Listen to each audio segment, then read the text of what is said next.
Welcome to Draw One Last Breath Horror Podcast. My name's Matt. I'm Butch. I'm Jody Paul. On episode 188, we have just returned from Frightfest 2025 in London, where we immersed ourselves in a marathon of movie madness over 5 days that included granny bashing, kamikaze bats, alien glory holes, narcissistic demons, dark tales of AI, a mop, incest, necrophilia, a pissed off thumper, cocaine, and more cocaine. How the devil are you both? Well, I didn't take any cocaine. Maybe No, yeah, it's just for the record, we did not take any cocaine. We probably should have. fucking hell. My belt. Fucking Jesus. Yeah. Oh, good, man. I had an absolutely brilliant time with you two. Plus, the usual crowd that we get to see, good old Andy Lewis and hanging out with Horror Hangouts podcast. That was good fun meeting those guys. We're Andy and realizing, Ben, stand up guys. yeah, realizing they're literally next door. That was quite funny. Not next door to Geordie Pool, but down south. So that's what matters. But yeah, it was a blinder. Really, really fucking good time, man. And some absolutely smashing movies to talk about. What about you boys? How'd you get on? Yeah, I'm just currently in the crushing depression that we're not watching horror films all day for every day for a few days. So yeah, it's been a bit of a depressing rest of the week. But no, I had a great time, guys. Always lovely to see you. That's the best bit. But yeah, some great films and yeah, Frighfest smashes us out the park once again. Yeah, I obviously think the same thing. I mean, Greg's has definitely got a lot of our money, which was good. Thank God for Greg's. We should be sponsored by them, really, shouldn't we? Or Yeah, it Slim, was or fun. Slim Chickens. Yeah. Oh, yeah. The new sponsor, Slim Chickens. It was just an honor to really hang out with you guys. We laughed so much. It was so much fun from leaving the door to getting home. It was just a great time. And like the best thing is like obviously getting to spend time with you guys and just watching horror films, which we love doing. So yeah. Should we crack on? Because we've got a lot to talk about. Yeah, well, we had a couple of pre-screener this year, which is quite interesting. So we watched there's a movie called Night of Violence, which I watched. I think me and Matt have both watched it, which is sort of like it was on Thursday night. It's the last movie on the main screen on Thursday night. It's an office revenge slasher sort of movie, sort of invasion. Not too bad. Worth checking out. Production was a bit cheap, but the CGI's blood splatters, but lots of stabby. Um, there was also a film that we got to see, well, got to watch called Nosiums, which for me was a bit weak in terms of like storytelling and production, really. But the story was around um, a, a black woman and her friends go to this home in the Florida, and it's like the exposition is like black families were losing their property in Florida due to white exploitation back in the day, and this movie tells the story of like somebody who kind of is getting haunted by the fact that this is actually her home, even though it's for one of her white mates who doesn't seem to give a shit, and it goes a bit everywhere, but it was a bit of a weak one for me. And yeah, there's two that I watched. Matt, did you watch anything? Well, really last minute screener we got of Sick Puppy, um, which was pretty sick to be honest. It's very raunchy, very raunchy. So Butch, you'll probably like that one. But yeah, it's a Canadian film. It sets up there's two characters that are kind of like married, and they're both really good looking, and the other half has got an unhealthy obsession and he's hiding something in the basement. I'm not going to do any spoilers for it because I want you guys to go and watch it. But if you caught it at Fright Fest, well done because you missed out. You didn't miss out on anything good on the other screen, to be honest, which we will touch on later. All right, then fuck it. Let's get into the Thursday night. What was the first movie we watched? The first movie we watched on the main screen was starring Pete Davidson and it was called The Home. So this one revolves around a character. that Pete Davidson plays, and he's a bit of a he's a bit of a kind of like loner, and he gets into some trouble, and he obviously gets out of this trouble.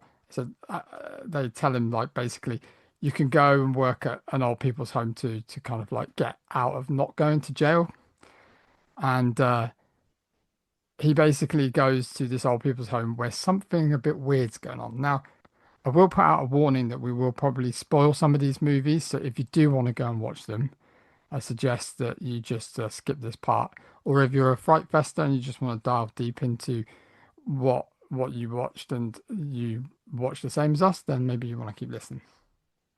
So yeah, it revolves around Pete Davidson's character, which is in the old people's home, and there is something strange going on with the people that live there.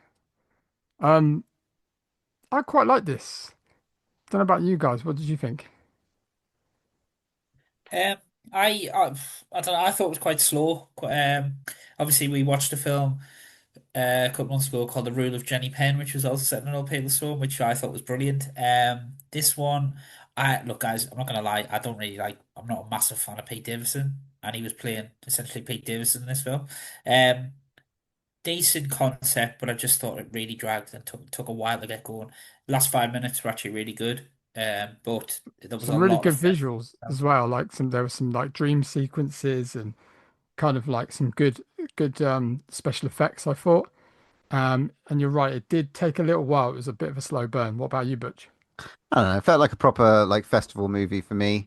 With Pete Davidson on board, it's probably gonna, get at least a VOD release. It was very slow, like moving forwards, but like Matt said, it's got some good visuals, some interesting ideas throughout in terms of setting a thing. And to be honest, had some good blood, good gore, some good deaths. And then the fucking you had the last 10-minute payoff of just fucking absolute murder spree, which I'm all for. And it has some cringe moments in there as well. Some people who don't like eyes being touched, then you're in for a fucking you're in for something. So yeah, it did have some good points and stuff like that in it. Good ideas. So yeah, not a bad little opener.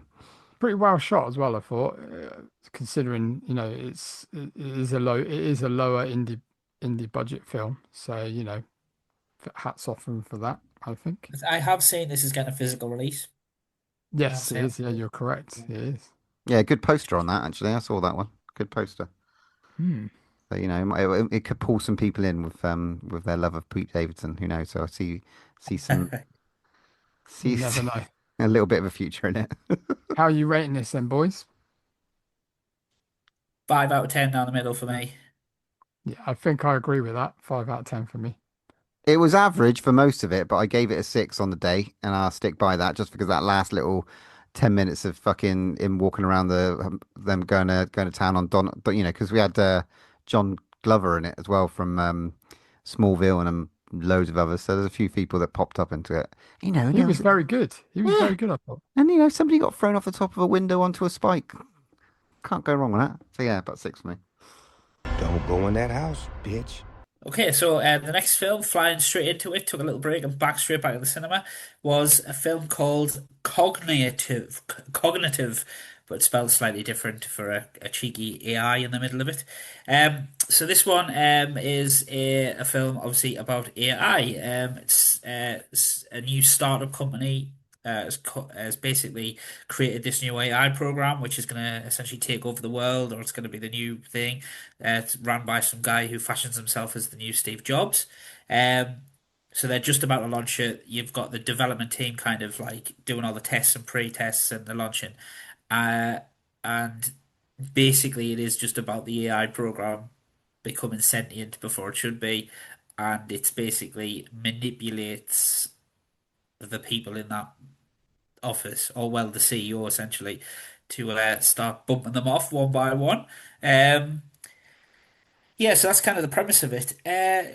Again, decent shot, decently shot, sorry, and a decent story running through it. Again, I just don't think it had anything wow about it. There's a couple of cheeky kills in there. I think the guy who played the CEO. is it Noel Fisher? Noel Yeah, Fisher from Shameless, and he was in Twilight, so you know. another pod with the Twilight mentioned. But yeah, so and then obviously the lead Piper Kerner, she plays quite a good decent part in it. I just felt right, it was a bit like an average Black Mirror episode. But what did you guys think? You know what? This film, one thing for me that I did quite appreciate is that the all the characters were quite unlikable.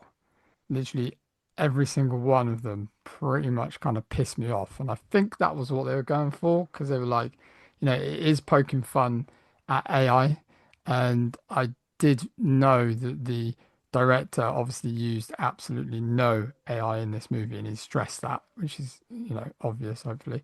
But I think it had some good comedy moments. There was a really cool moment that one of the characters went into his VR headset and there was some quite funny comedy moments in there where he was like chatting in the chat room and they were fucking around with him. However, it has some good scenes, but it was average for me. Yeah, I had a fun script and some fun kills in it. We got to see the use of a drone again. Obviously, that's becoming prevalent in horror movies going forwards. I'm sure we'll see a lot more. But a good little drone kill in this one to watch out for. Plus a fucking cute little, you know, micro killer robot or have a go hero robot sort of thing. That was quite funny. The AI would try anything to sort of keep them contained in their office. This is sort of with like Night of Violence. This is a sort of another office bound um, killer spree, and there's quite a few deaths in this one. Quite a good kill count. I think we're looking at about eight, maybe one off screen kill. But the little robot's MVP was that 3D printed knife. I think was hilarious. Like it was so Mm. unexpected when it looked so big in Forgot about terms of that. the way they were filming that was so clever. I thought in terms of the way you see in this thing being 3D printed, they've made it really big, and then suddenly it's just on this little robot who just sort of darts and stabs a guy in the neck. I thought it was great fun. Bit, reminded me of. I could say it reminded me a little bit of a modern day demonic toys puppet master in some aspects. There's quite a few Easter eggs in this one. The director likes his horror movies. So that was pretty cool. Yeah, definitely one to watch. It's about six again. It's about six out of 10 for me. But I went I again, 5 out of 10. So Yeah, I think I'm straight down the middle with this. But however, when I think about it, it didn't bore me, and it wasn't boring, and it was fun. And for the time in the schedule, I think it was a good schedule to put that film where they did. But yeah, I'd say five for me. Cool. The last movie we went to the Discovery Screen 1, and we watched Bambi: The Reckoning from the now infamous Pooverse that they're referencing. We get a pissed off Bambi, basically this one, a revenged, think like that Australian boar movie that they had at the Frightfest a couple of years ago. We have a fucking pissed off Bambi. Unfortunately, it's a CGI Bambi, but whatever. It doesn't look that bad. It doesn't look that bad. It's creepy. It's stalky. We get Roxanne McGee from Game of Thrones, Hollyoaks sort of fame, whose makeup never falls off, which was quite funny. But you get a lot of fucking kills, and there's a fucking gorgeous, funny tongue-in-cheek moment in this with Thumper, which I just absolutely loved. There was just, there's elements of it being like slow and drawn out, sure, but this had good, fresh kills in it. And if this is what the Pooverse is like, I imagine I'll go and check out a few more. So yeah, I quite like this one. It's basic in its storytelling. I've got a bit of a mini rant, first of all, just a mini one. But so this was obviously quite late, and there was two showings of Bambi the Reckoning. The first showing I think was 8:30, and the second one was at 11. So I understand it's quite late, but we could only get into the 11 o'clock one. So we rocked up and went and sat down and stuff. Obviously, all the cast and stuff were outside getting drunk and stuff, which is fine. They're celebrating their movie. Not one of them could be asked to come in and just say, "Hi, this is Bambi Reckoning. Thanks for taking the time out to come to the second sold out showing of our film." No one was there, which I thought was a bit shit. But then, so what? I'm going to let it go and get over it. I actually quite enjoyed this, believe it or not. I am not a fan of all these like Poohverse mini Mickey Mouse things and all this stuff, but it's lovely to see a British movie, and I quite enjoyed it. And I thought that some of the kills were quite cool. And again, I didn't get bored, and I didn't think the pacing was too bad because I think it kind of hits off and gets going straight from the start. And I didn't mind this film. I thought it was all right. Geordie Paul? I'm gonna file this one under if you like this type of shit, it's actually all right. Look, I'd never professed to be a fan of this type of film, if I'm honest. But I kind of agree with what you're saying. I did say when I came out, went it could have been a lot worse, and I think the other ones are a lot worse. So whether they're getting better at it or That's what I depends on the heard. I've filmmaker. heard this is the better of the Yeah. lot. So you're right. There was some decent kills in there. Do you know what I thought the best bit of the film was? And I'm not trying to be funny here. They did a really cool animated start of it, like a hand drawn animation thing, and That it was looked good. really, really cool. And the title sequence is really, really cool. They kind of put a bit of thought into it. I kind of liked it was set kind of they weren't trying to retread a Bambi story. It was kind of set after the events of Bambi, essentially. And then obviously just chucked a load of toxic waste at it. And like, look, fair play. The rabbits were amazing. They were so so good. A bit of a Jurassic Park moment where they all jump around and There was some deserved horrible kills in this one. You know, one of them being with the rabbit and the way that they went. But the yeah. fucking, the way there was some scummy people in this that Yeah, I needed mean, horribly. they didn't, I don't, like, I agree with you. There wasn't slow, there wasn't boring in any means, but I do think they stretched the concept as thinly as possible. They kind of wrung every bit of deer out they could. So yeah, but not my kind of thing, but like, I've seen worse films.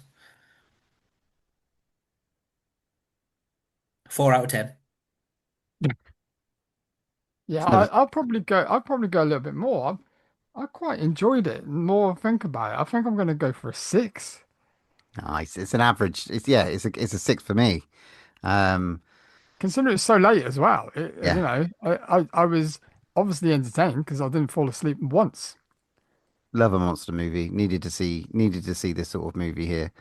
Um, I mean, there's a few monster movies that we got to see. Maybe this wasn't the better out of the three or whatever, but this was certainly, whetted my appetite. So yeah, it's Mm. good. Good fun. That was Thursday night, and because it was late, we went home to bed. So having a late night on Thursday, we off to bed we went, and we woke up Friday ready and fresh for the first movie in the main screen was Appofeniacs. Kept reminding us of the Animaniacs every time we saw the name, which was quite funny.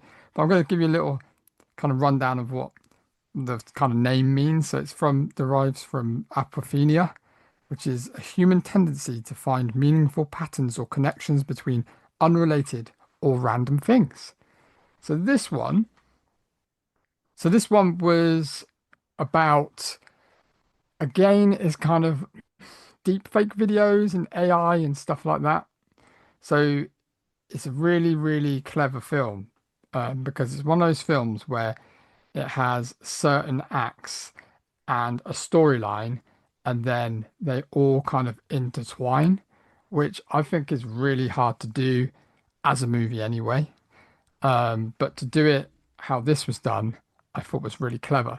So the first kind of opening scene that we see is kind of like a guy who's obviously seeing some naughty footage of what he thinks is his girlfriend having sex with somebody else, and they're kind of setting the scene as she's entering through the door. When it started, I was like, oh no, I think don't know if I'm gonna like this. Is it just gonna be one of those kind of just violent, kind of low budget films? And then as that scene ended, it was like, oh right, okay, Twice. twice. Yeah, I forgot about that. Yeah, it opened. Um, because it started, I think they started too early, then they restarted it again. But then it gets to another scene between a guy chatting about basically AI and what you can do with videos and how this is going to change the future. And then the story evolves around kind of that kind of side of things, and we see kind of a few different stories within the film, which I thought was done really, really well. And I don't know if we're gonna spoil loads of this. Hell yeah. I mean, look, Okay. the guy you love the guy, this Chris Mars Palero, the director. Yeah, He's it was telling awesome. he's a big fan of Quentin Tarantino and Kevin Smith, and you can see that written all over the page of this. It's like not this year's, if you like, Strange Darling, where it's non-linear storytelling, and it's done really really well. There's basically two big stories that are running through this, and then we have some other guy who's sort of like the almost like the puppet master of what's going on in terms of the um he's basically anyone that seems to be pissing off this guy kind of he finds a way to kind of interrupt their lives in like the worst way possible without even thinking about the consequences. um Kind of like the butterfly effect kind of thing. Yes, it's very much like that. And it works really well. We get to see one movie that's kind of set in events after the first sort of the second part, which is again quite clever. So you do get that. And it's done really well. The deaths are well. There's some really good um level of gore, blood, and explosive killings in this movie, and really comedic moments as well, like really kind of dark, disturbing moments. Guy fucking wanking next to a jacuzzi comes to Oh, it's mind. fucking hilarious. Yeah, Jesus Christ. And we get Sean Gunn. We've already had like Pete Davidson, Roxanne McGee, Nathan Fisher. We're having a good All big hitters. it's a big celebrity fest at the moment. So yeah, we get Sean Gunn in this one. I like this one. I like the way the story was told, and I like the expression of the kills and all of that sort of stuff that come and the way the person went about it. And it was just so nonchalant. It's like, oh, this person's interrupting my day a little bit. What's your fucking name? Gonna find that out. Bish bash bosh. You're a fucking racist, and your life is gonna be fucked. And there's no, he doesn't know the consequences, but he all intertwines. It's quite nice. Paul, what did you get from this? Well, as you guys very well know, and I'm pretty sure I've mentioned it on the pod, I am a massive Quentin Tarantino fan. So immediately it kind of just sprang off the page that this was kind of a massive inspiration, obviously through the different connected storytelling.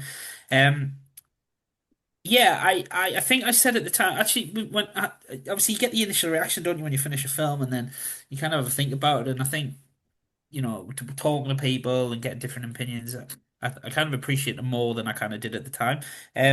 I really like the concept of, and again, it's a basic AI film as well. But what I did like, and this is from one of the Q&A from the director said, I really like the concept that AI is here, but it's not the central thing of the film. It's actually humans and what humans do with AI rather than AI just takes over the world and becomes a Terminator. Actually, it's there minding its own business, but actually, what do humans do with it? And I think that's a really almost kind of as scary proposition because it seems very simple to completely destroy people's lives, and what you think is a throwaway causes people to lose their shit and murder people, and it's great. And then yeah, I loved it. I thought it was great. I think it got stronger as it went on. If I'm honest, I think I was a bit like the bit in the like desert town with the group of people and stuff. I thought it was just going on a bit, and I was a bit like you might have lost me, but it really pulled it back. And the third act is tremendous. I mean.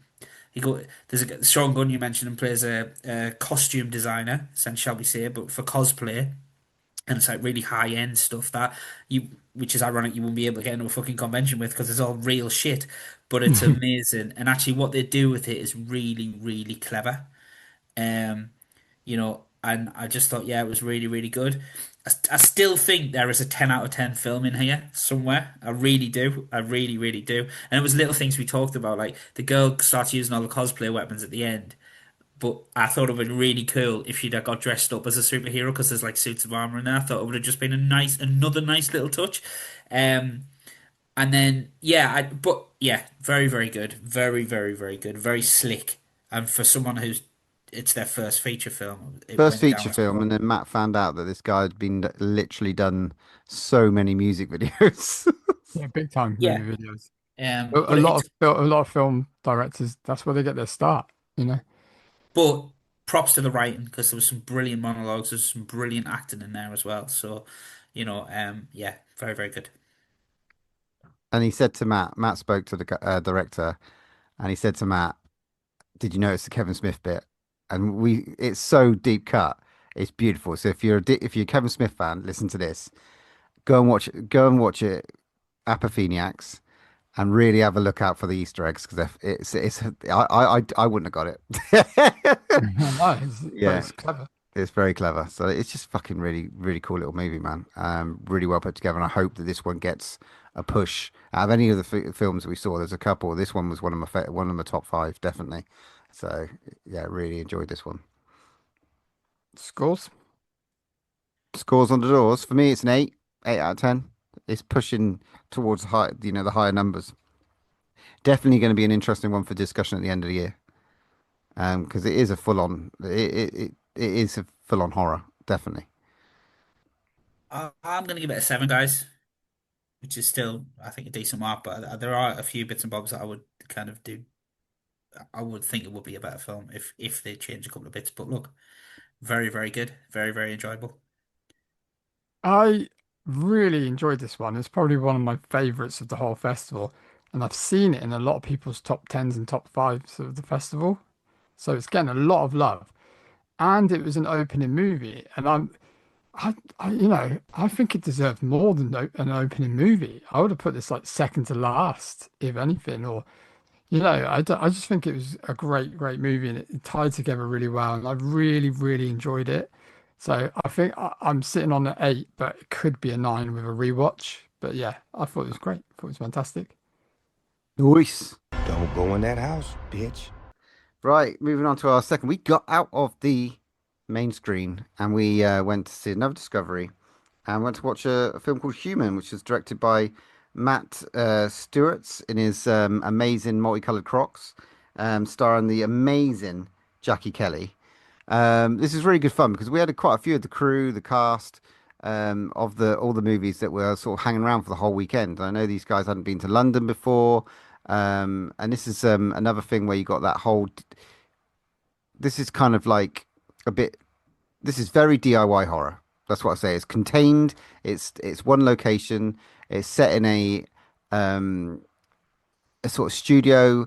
The the main character was like is looking after the studio. She's a lot of weird, there's a lot of like ideas on a page, and the chances for um, Jackie to really sort of like act and sort of just show us what she's made of, and we really get to see that. But for me, the beauty of this movie was the fact that it just felt like the middle part of it was like a absolute drug infused, messy, gory, wet mix between like Evil Dead 2 and Idle Hands. I mean, there was an amazing bathroom scene involving her leg, which was something to go on with. I just like um the mystery of it all, the sort of I liked her as a central character. Um and I just kind of like, just the sort of the poking, and then it ended with a little bit of I don't know, that was for them to act it out really. But for me, this movie ended like maybe about 5-10 minutes before the end. But that's fine. If this is a director's cut, it's director's cut. But yeah, I really got on board with like a lot of this. So yeah, it worked for me. Let's hear from Paul, shall we? Well, as you know, I did not get on board with this much. I think, but you are correct. The scene in the bathroom's mental and a great use of practical effects and crazy. And there were Evil Dead moments in there, definitely. I just did a few things which really irritate me, and I couldn't get it past it. So apologies, but I thought the bit at the start with the text messaging was just it just went on too long. The bit at the end went on far too long, and it kind of let any concept of tension or anything just go. And it was a bit like, oh, would you just get on? Would you just get on with it? And then the biggest problem I had with this film, though, and it's the biggest problem, is the sound. There were parts of this film you could not hear what the actors were saying, and there's this crazy American guy, cowboy guy, who's like the studio boss where she's staying, and he has Rob. this, yeah, he has this like monologue as the crazy leg scene's going on. At which point he kind of drops his American accent and is British. But you can't. I didn't know what he was talking about, and it might just be gibberish. And it might be meant to be like that, but I didn't. When it extends to the idle hands bit, Paul, I defy you to tell me what that hand said completely because you just couldn't hear They didn't because they need to put a real know. I squeaky didn't. voice in it. But that's the thing. You kind of do need to know because at the end they do this really long, protracted ending trying to explain what's going on, and it just doesn't. It just took me out of it. I really did think. Now, whether or not the levels were incorrect for the cinema, that might be right. I don't know, but it kind of it really irritated us. And look, I've never made a film, so fair enough, right? But It's I just set. think, It's set. But the thing is, though, it expressed an emotion in you, annoyance. Fine. yeah, look, That's a lot of movies kind of do that to create that sort of level of anxiety. You know. I So, wasn't anxiety. I'll don't know. tell you that I I wasn't very don't know. anxious. You do like getting frustrated. Well, yeah, that's not anxiety though. But I don't know. I kind of just expect a decent technical level. Come on, like there's lower budget films than that we've seen, which have been better, and we will talk about them later. Um, so I just think it needs, and I think the concept needs revisiting, and I think you chop half an hour over it and it'll be fine. And yeah, have a look at that sound design because for me crippled the film. Elevated it. It elevated it for me. So. But I've seen this on some people's top fives of the festival, so fucking hell, what do I know, Matt? Yeah, I kind of agree. I'm gonna sit on. I'm kind of sitting on the fence between the two of you here because I totally agree with what you were saying, Geordie Paul. Like with the sound, at times it was like really booming. However, I did really like the soundtrack to the film, and I could again, like you said, I don't claim to make movies at all. So, this is an incredible thing that he's done right here, and the effects were really, really cool. But like, it could be that this is the director's cut, and there are things that, are still being done to it. I don't know. But hats off to him. I thought it was a really good go. The idea behind it was really cool. I think it is super, super low budget as well. So, and there were some really funny bits in it. I thought, like the guns and stuff like that, and the script writing was quite cool.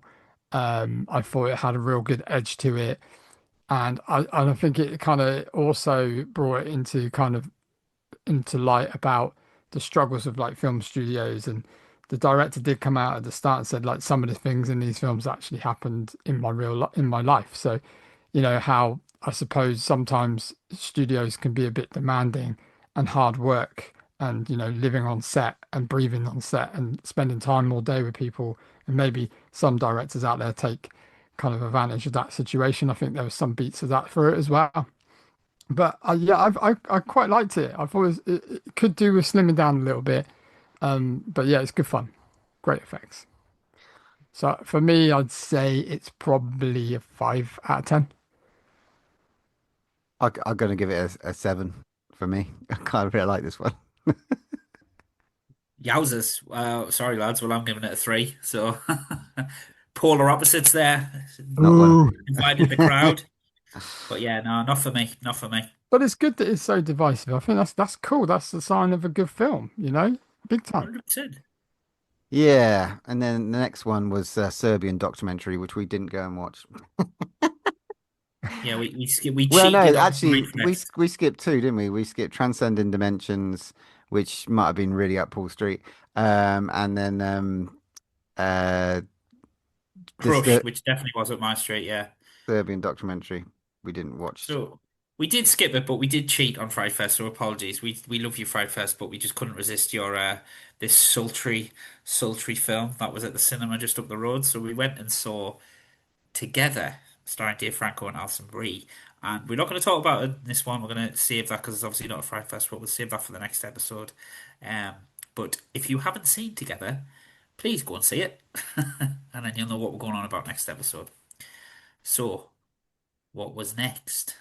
Don't go in that house, bitch. The next one was the new Toxic Avenger movie that we got to see, starring Peter Dinklage. So we were well excited for this one. Back in the main screen, we'd had a little break, had some food, got ready, spruced ourselves up, went along to the Toxic Avenger, and they were giving out free sweets, which was quite cool. The toxic waste sweets, and went and sat down and got ready. So this one is obviously a retelling of the original Toxic Avenger, but with a bit different twist on this one. So it centers around Peter Dinklage's character. He's a janitor, and he finds out that he is dying of some kind of brain cancer, which is it sounds horrible, but I don't mean it like this. But in a hilarious scene with the doctor where he's like telling him that he's not got very long to live. So he plans, kind of wants to get some insurance, obviously, to pay for the operation to see if he can survive this, but he hasn't got the insurance. So therefore, he goes to his boss of his company that he works for, which is played by Kevin Bacon, which makes any film 20% better straight away. And he's great. He's chewing up the scenery, and he's kind of our center, kind of bad guy in the film. And also, Peter Dinklage's character has got a son, played by who is it, Butch?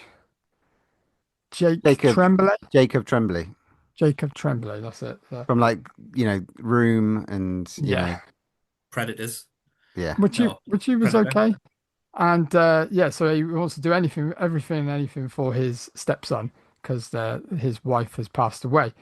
And then he gets embroiled in with the bad guys of Kevin Bacon, and whilst he's trying to kind of like kind of telltale on the company and what they're doing, and then he gets chucked into a big pool of toxic waste, and then comes out as our friend Toxie. What did you think about this one, guys?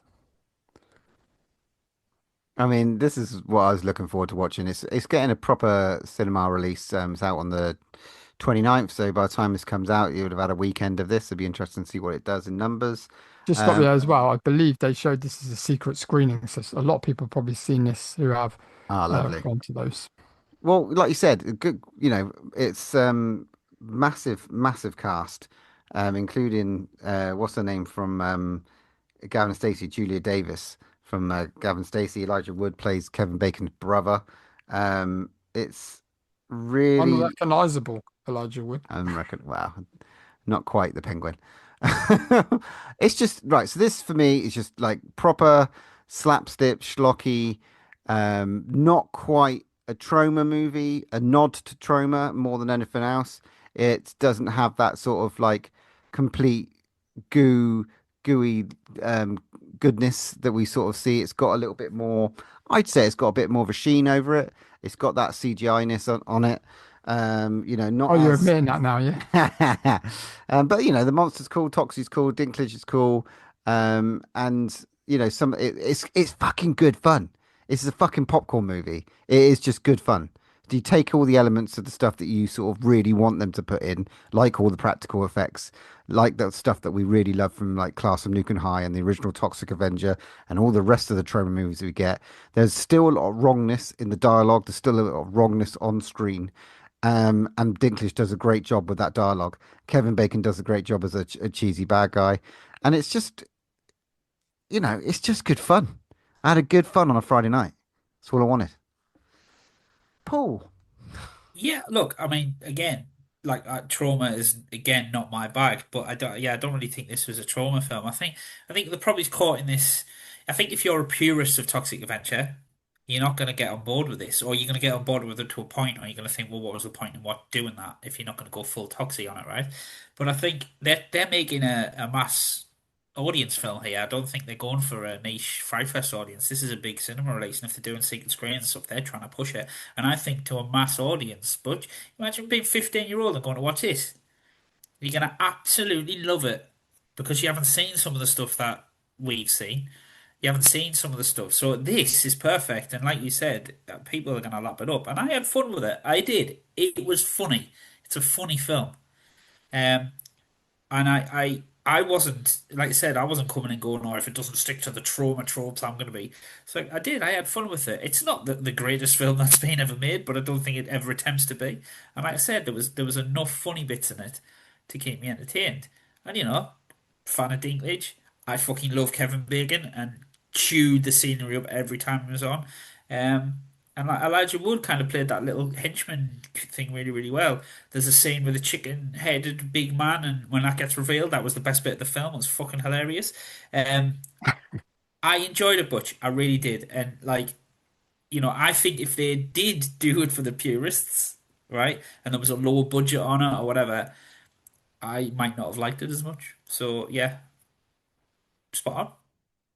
Yeah, I enjoyed this one. We got a treat as well because Louisa Guerrero, that plays basically Toxie in all the get up and the gear, Peter Dinklage didn't put any of that suit on once. It was all her.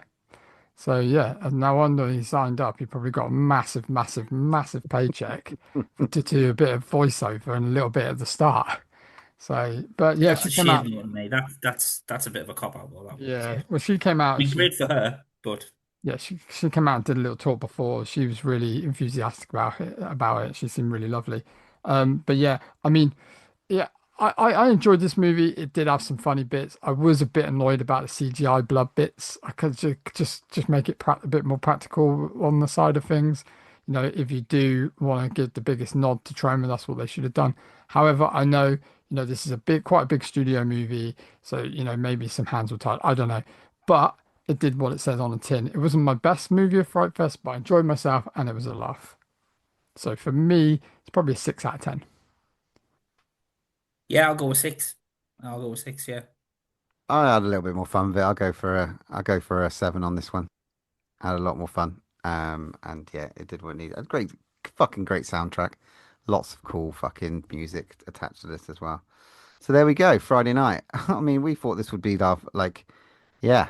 What's next, Paul? What do we get to close Friday night? Well, I mean, obviously looking at the program and saying Toxic Avenger, then the next film's Flush. I wasn't expecting anything. I was expecting to be a bit pissed off on a Friday night, but oh my, was I fucking wrong. So we have Flush. Uh, and again, I think we talk about Frightfest people and the people who schedule it and the guys who like put it on. This was a bit of a stroke of genius. I thought they hit their late films quite good this year. And the fact that, you're riding the wave of the energy of people enjoying Toxic Avenger. Maybe some people were disappointed with it, but you come into this film and oh my, does it blow your socks off. So it's a French film, and the set with pretty much one set, one scene.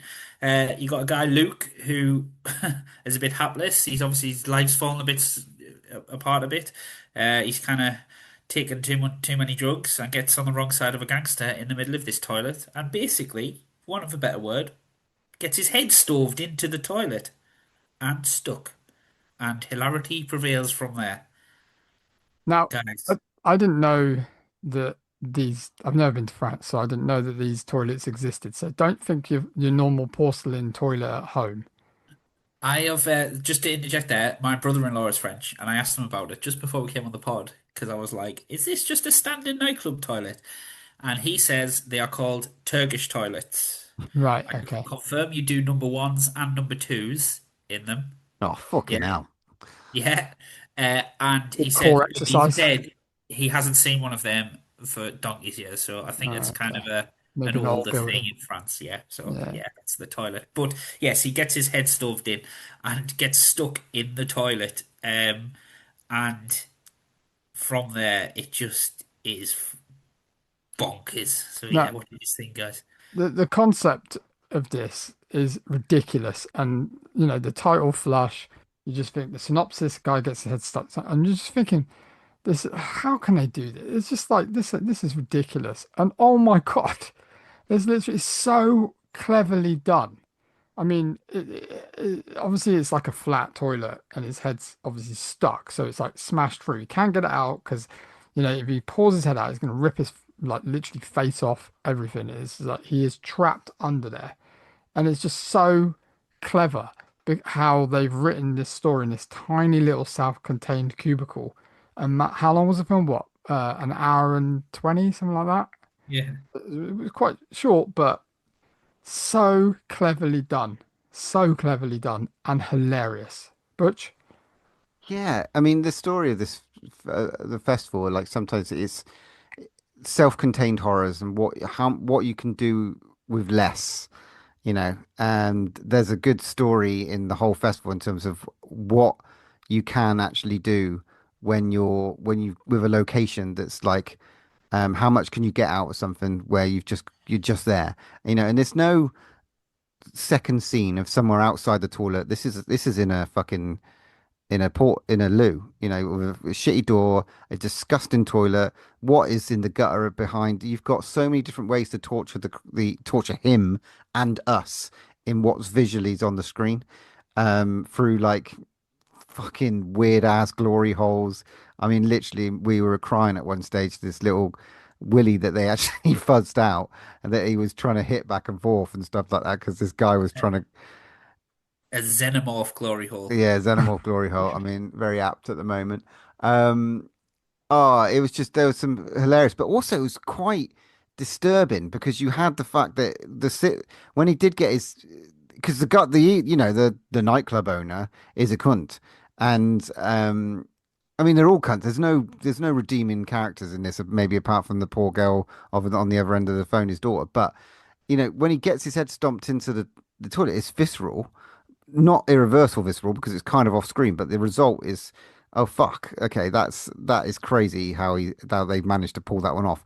And then you've got, flushes, you've got the stuff that's down there, you know, tampons, all sorts of horrible stuff that you could just like plasters, Drug rats. hunting rat. Yeah, I mean, the stuff they do with this little tiny location. If you think on the lines of like what they got from Buried, Phone Booth, and all those sorts of things, it's fucking clever, man. It is clever, and it needs release, a big release, in my opinion. Okay, Yeah, I mean, I reckon it will get picked up. It's kind of thing that Shudder would pick up, I think, but it just needs to get eyes on it. It's just fucking genius, absolute genius. Gregory Moran is the director, so anyone wants to go and check out his other stuff, and go and find Flush if you can. Flush Yeah. it down. What would you how are you rating this one? We just had Toxic Avenger. What could you possibly give this? Oh, mate, I think I'm on I think for this one I'd probably be I want to say a 9 because it's just that I never thought I'd like it as much as I did, and it was bang on perfect timing. It was just wow shot, clever storyline, funny, freaking violent, and it just kept me entertained the whole time. It's just the right amount of time as well. So yeah, 9 out of 10 for me, man. Yeah, I'll go with you, mate. Honestly, I gave it an 8 on the day, but talking to back it to it, it's a 9 for me. Yeah, I agree, guys. I absolutely fucking loved it. I thought it was brilliant. I thought it was brilliant. It's so funny, but like Butch says, really dark at the same time. It was just brilliant. So good. So good. Don't go in that house, bitch. Saturday morning, we watched a movie called The Red Mask, which is basically a nod to 90s slasher, the likes of like, well, we had like, say, Friday the 13th and all these retellings that we've had recently. This is a nod to somebody who's basically been asked to write, like Sleepaway Camp. I don't know what it's called. It's called The Red Mask. It was a famous horror apparently in the movie, and she's getting loads of shit for it. She's in a cabin with a partner. And then they get a knock at the door from a couple, and it's kind of like that barbarian-esque moment where do they let the couple in? Do they like turn them away? Um, and we get two of these movies in this one. You think about like Bone Lake, that sort of like Airbnb mistake.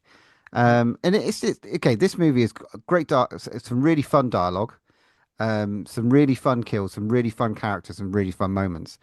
Yeah, I didn't mind this. I thought this was good for a Saturday morning. I kind of like that meta slasher goodness, and this was probably one of the better uses of that, shall I say? Okay, there we go. Paul, what did you think? when I didn't have any fun with this whatsoever. I didn't like this, guys.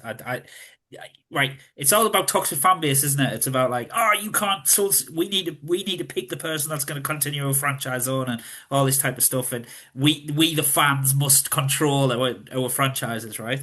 And I get all that. We've been obviously us three as Star Wars fans, so we know all about that shit. And how fans can't go too far. I just that was kind of the premise, and that was kind of what was sold going in, and I don't think it delivered on that. I think there was a bit of a confusion with the central relationship of like their relationship was in trouble, but then it wasn't in trouble, but it was in trouble. This couple turned up, and it was quite fun when they first turned up, and they were having the back and forth, and you were like, are these actually really kind of like nutcases or not? But then it just started going into generic tick box activity for me, and I kind of just checked out. And I'm gonna be honest, I'm not gonna mention names, but one of the actresses really did my head in to the point where I was like, "You're not. You've got to carry this film, and you're just not at all." So yeah, I don't know, guys. I didn't really like this one, if I'm honest. Matt, Yeah, I took some good things from this. It took a while for me to get into it. It really did, like from the opening bit to get into the point of when the two unwanted guests arrive. However, I thought the two unwanted guests were probably the best part of the movie. I thought they, acting wise and playing their parts, delivered and acted perfectly and were really good. And I thought there's some really funny bits in there. But I feel like a lot in this movie has kind of been retold in a better way. It's like I get it that the maybe the writer of this film was trying to get in all the kind of nods and references and the satireness of it and bringing it all in. And there were some bits that hit, but there were some bits where I felt that's a bit cringy. Um, and yeah, you're right. It did kind of go into kind of tick box territory. Um, but I did like the two unwanted guests that came in. I thought they were great. Um, so I'm kind of 50-50 on this, really. It's probably, for me, it's probably about 5 out of 10. I'm gonna give it a 3. Sorry, guys. I'm going to give it a six. I mean, it's got another title as well out there called about Rough Draft. I don't know. I liked from what you guys didn't like. I kind of liked. I think so. Yeah, 6 out of 10 for me. It might. I could see this one on Shudder. I could see this one on Tubi or something like that. Definitely. Not as quite as good as like the likes of like Scare Me, if you like. That was done fucking very well. But it did even though it was box tick, it ticked the right boxes for me. So yeah, 6 out of 10 for me. Don't go in that house, bitch. Okay, so still in the main screen, we bimbled in and we got a really nice poster from this one as well. Really nice thick card poster of Marshmallow, and the poster looks very Thing-esque. So we sat down and got ready to watch this film.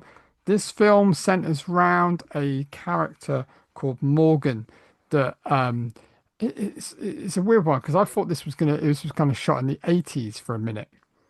And it revolves around a character called Morgan that is being sent off to one of these American camp kind of places where they go for the whole summer. And he's suffered some trauma in his life with his granddad passing away in front of him, but still they ship him off to this summer camp for God knows how long. So off he goes to this camp, and it's basically a film about it's kind of a bit of a how do I explain this one? It's clever because it's almost like a kid movie, but then it's not. So he basically gets friends in this camp, a little group of friends, and but he's being bullied as well at the same time. But then there's a campfire story, and it tells them all about this kind of like folklore that's happened in the camp. And then he starts getting scared and having some dreams and seeing some things. Whether these things are real or not, we don't know. What did you think of this one, Geordie Paul? Yeah, look, it was again. I think similar to what I said about Appofeniacs. In here, I think there's a really fucking amazing film to be had, but I just think the way it was kind of done and it seemed to drag a lot. Um, even when the action kind of kicked in, it kind of felt like it was still dragging a bit. So I think there's a concept in here which I can spoil when Butcher's kind of had his say, but yeah, I don't know. I don't know. It was all right. This was There's some sort. decent performances from the kids. I quite like the dynamics of some of the kids. They were actually doing a really good job, especially the kid who played Doink. I thought he was really, really good. And actually, the guy who plays the muscly jock, he was really good in it as well. I thought really, really good. But the rest of it was kind of forgettable. Yeah, this is sort of like a coming of age campfire slasher, which we're sort of led to believe that that's where we're going with it. Sort of, I thought along the lines of Sleepaway Camp, we were going to get some kind of crazy reveal, and we do, but it turns into a sort of like sci-fi reveal, very kind of nods to again our nod to Black Mirror. You know, it sort of takes away the horror, but there is still that sort of like campfire, something's chasing them, something's going to get them feel to it, um, until it breaks it away to its like twisty sort of ending. But yeah, I thought this was all right. I mean, this was the one. So the kind of concept with the film is they're obviously at a camp. The central character's kind of having dreams and stuff of like water coming out of his belly and things like that, which is quite freaky to be fair. But like essentially, it boils down to all these kids have already died. And what they are at this camp. This is this camp, which basically they are kind of robots or cyborgs, or it's never They're really kind of gone into. But upgrading them, aren't they? Kind yeah, of. and what they're doing is because they don't want them to have suspicion or the world to have suspicion that they're not dead. They kind of keep in this camp. They kind of drug them, and then they perform surgery on them to kind of make them grow and age so that they keep coming back to the camp, and every time they do they kind of get bigger or they get now there's a couple of little bits in the film which sort of allude to there's glitches in the matrix as it were, and there's glitches in the system. A couple of the kids have got attitude problems, and it kind of all sorts itself out, and we're all happy in the garden, and so all the kids are all right, well yeah, and they all get the chance to kind of wipe their memories once they find all this type of stuff out. But you get the central character kind of doesn't wipe his memory, he remembers but stays at the camp anyway. But then it kind of, in the last 3 minutes of the film, all the kids gone fucking mental. And it's alluded to in like there's a headless counselor and like there's a knife wielding child with blood dripping down it. And then it ends and you're like, fuck, if they'd done that halfway through the film, revealed that all these kids are robots or that oh fuck, well what's gonna happen now? And then it goes into like essentially Westworld for for kids. I think that would have been a much better film. But, again, same worse, but it could have just been better. Yeah, there's a movie there for us. I do agree. Like the whole killer robot kid thing could have been quite interesting. Could have been quite interesting and explored. But that's what sequels are all about. Yeah. Marshmallows. There you go. Have that one for I'll free. be honest, it had me quite duped. I was like, I really enjoyed this. I'll be honest, like it had me quite entertained because at one point I thought this is going really dark. I thought this ain't going to be like to do with like sex trafficking or kids I getting thought it this, could have been that way. Yeah. which I thought this is going to take a really dark turn, but it didn't, which is good. But I kind of like, I really liked the concept and I really liked the ending. And I think if there's a possibility of doing that earlier, I think you are going to fall into tropes of, oh, right, these kids are just going to off each one of these counselors. And I liked the fact that the counselors were kind of portrayed as the bad people, but then they're actually not bad, really. They're there for a good reason. And not 1 second did I think that all those children were dead. So the reveal to me was quite surprising. So I really enjoyed this one. I'll probably give this a 7. It's a 6 for me. That's a 5 for me, guys. Of course, it is, you miserable shitbag. All right, then try and get something out of this next one. Well, if you thought that was miserable, wait for fucking this one. So the next I'm 0 for 3 so far on this Saturday. I was a bit disturbed about Frightfest at this point because I was like, oh no. So the next one is Self-Help, starring, I believe, is a great actor, Jake Weber. He's great in fucking Homeland. Have you seen him in Homeland? He's amazing in it. But Well, he's yeah, fucking great in Dawn of the Dead. Zack Snyder's yeah. Dawn of the Dead. So. And it's basically about a girl who goes back to visit her mom, and to find out that her mom's actually now co-running or part of this like self-help. We don't say cult, but a self-help group, who have kind of been under the stewardship of now her mother's partner. Um, and yeah, like stuff goes down from there. And is he right? Is he having them all on? Who really gives a shit? I don't know. Oh, mate, this I agree. This needed some help putting it all together. It was a kind of a bit mismatch of a lot of different genres and stuff like that, which is not sometimes can be quite good, as we were just talking about with Marshmallow. But with this one, it sort of went from um like we've watched some dirty 80s horrors recently where there's a horrible child at the beginning killing and then it moves on to something else. But this went fast forward, and then it went into a cult. Then we had some weird scenes with fucking sheep masks and dildos, and then it wasn't all about the cult. It was just like, all about ripping people off as well. And then there's revenge, and there's fucking callbacks that she might be a fucking psychopath, but she's not really a psychopath. It just had some ideas that didn't go fucking far enough. It didn't really go in a direction that sort of worked for me. It needed help. But Matt? yeah. Yeah, it wasn't great, was it? It was okay. There was some funny moments. There was some kind of yeah. It's hard, this one. It is. Look, it had some great set designs. There was a really good, lovely house at the end with loads of pumpkins and stuff like that. I thought that was awesome. So, hats off to that. But yeah, I think it needed something more to it, just to kind of like give it some more oomph, really. The director, Eric Bloomquist, right, who was actually one of the actors in the film, who's the guy who put his head on the train tracks, right? He also directed She Came from the Woods, which we saw last year at Frighfest. Is that Founders Day as well? Yeah, Founders Day. But I actually hated She Came from the Woods, so there's two films I watched of his. He's owned two, so maybe next year he might redeem himself. But yeah, no, I didn't. I couldn't really find much love for this film at all, to be honest, guys. I thought it was really, really bad. About Two four, out ten, of ten. four on ten. It's about four out of 10 for me. Four's kind two. I'm giving it a two. I thought it was really bad. I'll probably give it a three. Sorry. You're being kind. Butcher's giving an extra point for sheet mask and dildos, isn't he?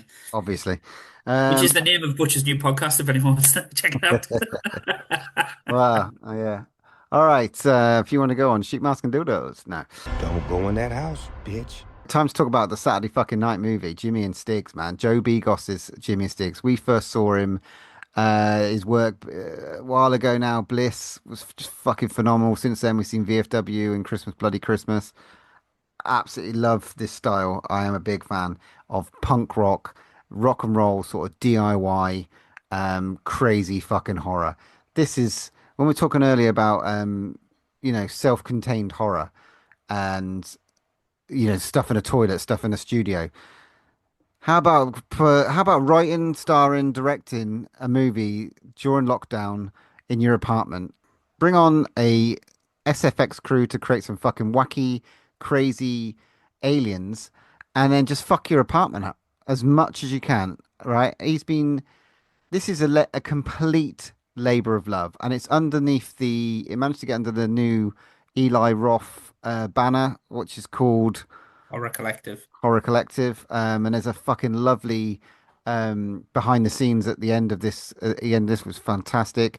Joe Begos was around with his little alien mate for for the night as well. But this was just it felt like a labor of love, and it was just like how many different ways can I drink whiskey? How many bottles of whiskey, rum, alcohol can be in your apartment? Fucking cocaine, drugs, the lot. Just have fucking fun filming, editing this for the last like 3 years. And then just completely fuck your apartment up. Blood, gore, alien killing. It is just so much fun. It had a little 700 screen, I think, release in America. where people have just you either fucking love this or hate it because it's raw, unadulterated, unapologetic, in your face. I got to pass this on to Matt. Come on, Matt. Let's hear what you got. I don't know. I think we should let Paul go first. All right. But well, again, one of the things in the podcast is brilliant introduced to the world of Joe Begos, and I really like Bliss. But after that, it's kind of I'm a bit not really my kind of style. I'm not really my kind of flavor. This probably falls on that side of the water because it's just fucking it is just like an assault on your senses and it just doesn't let up. Um, and but. Like Butch has already described, there was a lovely little documentary at the end of it with Eli Roth interviewing him, and he went on to show how he kind of filmed the film and the legacy it entails. And his apartment still looks like that's got like alien buds splashed all over the bloody thing, and it made me kind of have an appreciation for the filmmaker behind it and what he did and what he had essentially give up to produce a film when he had like nothing else to do. So that really made me appreciate the work and the time and the effort that's gone into that. But as far as the film goes, it's just like being on a fucking roller coaster that never stops. And some people like it, some people hate it, and it's probably one of the most divisive films I've ever seen from Frightfest. There's people going to 0 out of 10, there's people going to 10 out of 10, and no one seems to be kind of sitting in the middle. But yeah, definitely, if you're a fan of it, brilliant. And do you know what?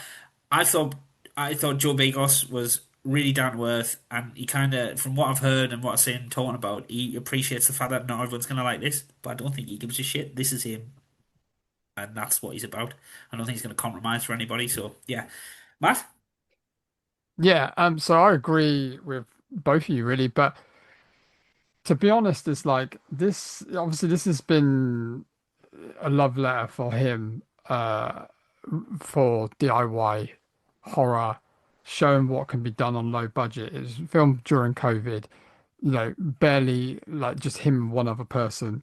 Uh, like you said, the video was insane. Sometimes I think maybe you should have showed that at the start, maybe, I don't know. But the thing is, it was picked up by Eli Roth, so he's come in late in the day as a producer. He hasn't changed anything. He's had nothing to do with it. It's part of his horror collective new kind of push. So he's got behind it, which is great. However, this is Joe Begos doing a Joe Begos film, doing what the fuck he wants, how he wants. You know, it's his film. It's just his thing. And I freaking love it. I thought it was brilliant. I was just like, just everything, even down to the title cards. I thought that was just a graphic. He made the title cards himself. Like, just everything in and like you said, his apartment is completely fucked. He's got collectibles that are covered in fucking blood. And yeah, I mean, it's an alien abduction movie shot in his tiny little flat. And it's fun and it's crazy and it's batshit mental. Um, do I think it's his best work so far? No. Can I wait to see what he does next? Fucking, I'm so excited. I'm so excited. This guy is gonna be. I kind of don't want him to be huge. I want him to do what he wants to do in his way because I love his style. I love his soundtracks to his movie. I love the people he surrounds himself with. Josh Ether, the editor, amazing. You know, he's just really clever at doing what he does, and I can't wait to see what he does next. For me, it's a 9 out of 10 all day. Yeah, 10 out of 10 for me. I just love every element of this, to be honest. And maybe that's not, yeah, 10 out of 10 for the whole experience. Even though Movie. there was no protrusions. Oh, it would have been 11 out of 10 if that was the case. I'm gonna go six, guys. I think, like I said, um, sorry for the low ball, but you guys are fans of it. Yeah, it's great, and it's I not a feel like bad film. And I I feel like you should be giving it 0, man. If you're sitting on the fence, you said there was no, No, uh, because I appreciate the craft that went into it. There's no sitting on the fence for me, mate. I'm saying I appreciate the craft that went into it and the fact that the guy's quite a nice guy. Sort of gives a brownie points. right. But I can't sit there and give it a 10 because I didn't. It's not like I came out of the film going, "Oh, that was amazing." It's not my type of stuff. I think I said on Christmas Bloody Christmas as well. The writing it kind of grates on me, but that's just a personal choice. It's not against it because it's a style of writing. But it's how he. it's how he experiences his life. So fair play to him. But yeah, I'm not going to give something a 0 out of 10. If I'd have given Human would have got a 0 out of 10 before this one. So, but yeah, 6 out of 10. Don't go in that house, bitch. So then we hurtled into another late night after that exhausting thrill ride. And we have another comedy horror called Hold the Fort. Now, guys, again, comedy horror can go either way, can't it? You can sit there and watch it and it's just naff and it's just really bad and it's just yeah, crap. Or it can be genuinely funny and a real treat. I think we had Members Club last year. This I really enjoyed. It was proper my sense of humor. Think of like proper slapstick for horror, and it was just brilliant. It's basically about a couple who come into a new housing estate, and they meet the housing association, and basically learn that part of the agreement to live in this estate is that once a year they have to fight off the hordes of demons and monsters and witches and everything else in between that comes out of a portal from hell that opens up once a year. There's a hero bounty hunter man called McScruffy in it, and it just is fucking bonkers. But it wears its heart on its sleeve very firmly, and I thought it was really, really good. I had a really good time with this, and I loved its naffness. So yeah, what do you think? I thought this was another great timing for a movie as well. Thoroughly enjoyed it. Really, really funny. Just the little one-liners from the couple were hilarious. I thought they really worked well as a couple with all the townsfolk that lived there. It was just silly fun, and it didn't need to be explaining all the lore behind why. It just says there's a fucking big portal and there's fucking kamikaze bats coming out of it. Oh, but first we've got to kill the witches on the brooms. Oh no, now there's zombie fucking ninja zombies and shit. It's just like, it's absolutely crazy, but done really, really well. It was a proper hoot. Yeah, this was sort of like reminding me a little bit of the first time I watched Book of Monsters.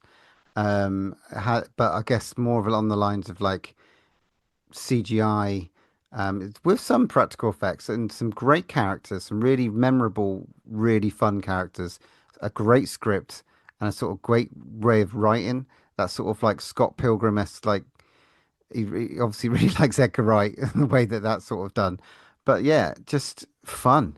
Kamikaze bats and weird, old grannies on cocaine that should think they're doing a fucking ninja thing from the raid. This was just good fun. All the rapport between the characters and the actors, it just looked really fun. It looked really fun shoot with some really cool um killings and all those sorts of things and ways to kill. And it's got a box of tricks that there's stuff to see. There's really is like there's more from that portal. The fun about this is like it can go on and on and on.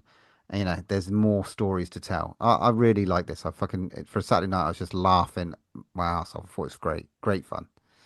And a treat that we kind of have at Frightfest has happened to us 2 years in a row now, where we kind of got our seats. The row in front of us is always kind of held for the cast and crew that turn up, so we kind of get to sit behind them, and sometimes it's good, sometimes it's not. But and actually, when this film finished, the director, William Bagley, turned around to us and said, asked actually just straight out asked us, "Did you enjoy it?" And we were like, I was like, "Yeah, that was brilliant and so funny." And he actually said, I could hear you laughing all the way through it, which made me feel great, which I thought was quite nice. He didn't have to say that, you know what I mean? But Yeah, yeah, it was that really was good. nice. But fair play to him. Like, it wasn't forced laughter. It was genuine. I mean, there's a bit Remind where they're running across a field and he's got McScruffy on his shoulders and he just face plants and it I still makes us laugh. It's brilliant. It reminded me of when we kind of the same kind of way that we watched Members Club. It was just laugh out funny, and it was great to get that response from the director. It must be really nice for him to feel like that. Cool. So That was a great end to the Saturday, and then we woke up. Scores 7 out of 10. 7 out of 10 for me. Yeah, 7 out of 10 for me. And that was Saturday night, and then we woke up. What did we go and see, Matt? Yeah, this is the first movie in the main screen. 213 Bones. So this one is set in the 90s, Was it? firmly in the 90s. Yeah. Firmly in the 90s with a banging soundtrack, might add. Soundtrack was awesome. It had Veruca Salt in it, which was I love. So this follows a load of students in anthropology in a college, and literally they're just getting picked off one by one, really, by somebody, and we don't know who it is. It's a mask. The masks was pretty cool that was in this. Um, the storyline is it's not great, I'll be honest. But it does, I did like the fact that it was very a big, massive nod to all the slashers and stuff like Scream. And I think we have to be very careful about this because unfortunately the director's passed away, so he hasn't obviously had the opportunity to see any of the reviews and coming out of it. All the cast were there in front of us as well. And I think it's very special to them because they obviously were like a big family on the set and stuff. What did you guys think? Oh, this was I don't know. This was good fun. Nice nod to 90s slashers. It followed the rules of all that, and it just we've just watched I Know What He Did Last Summer recently, and we sort of said that was just garbage because it was just like a rehash.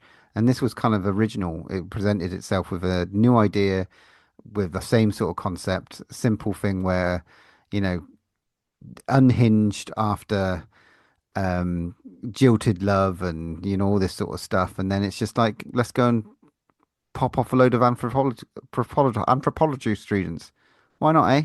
It's all right. Had some good ideas and some good kills. Stabby, stabby, slashy, slashy. What could you want?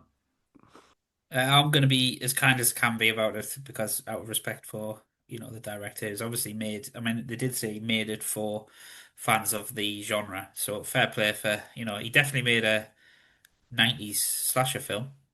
Um, I, yeah, God, I don't know. The concept and stuff, I just don't think it went far enough with the concept. I just thought it was kind of just an excuse to shove some people into a room, but I just don't think it went with.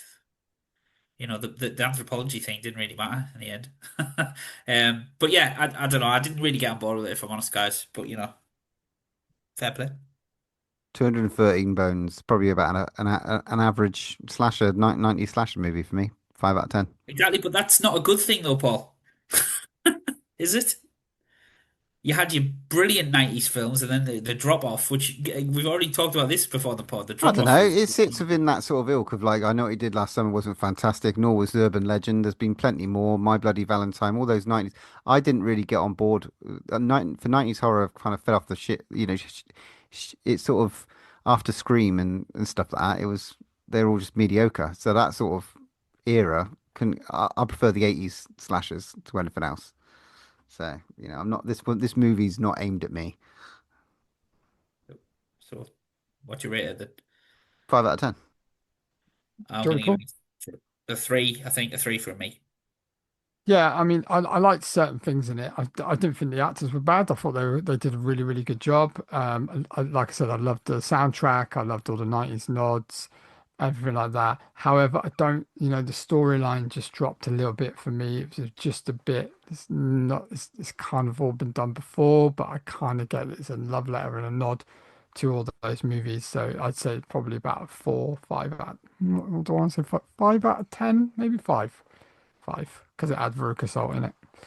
There. But I mean, yeah, you guessed it. The killer was halfway through it as well, which never, Yeah, obviously not a good sign. Always true. good fun. Don't go in that house, bitch.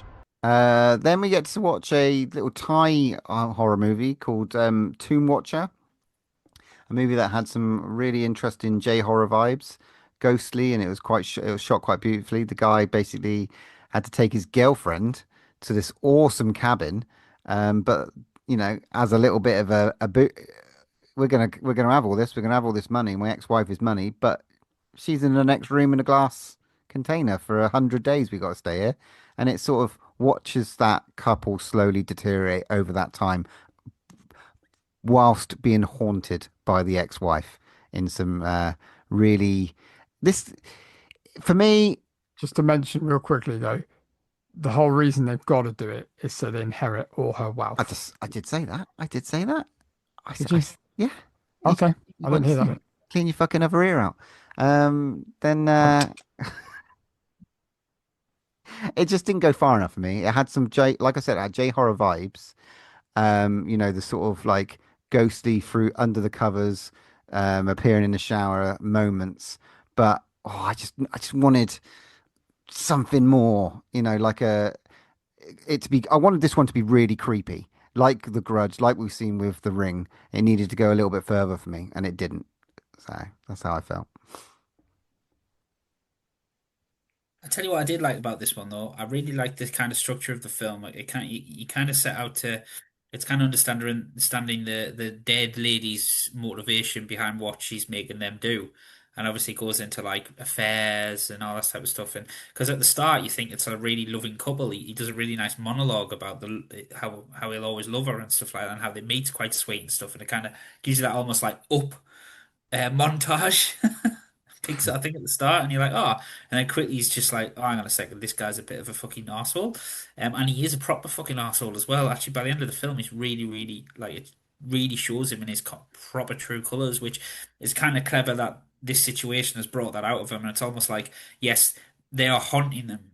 The ghost haunting them, but it's haunting them for a reason, maybe to screw him over and to kind of show her that she shouldn't be with him.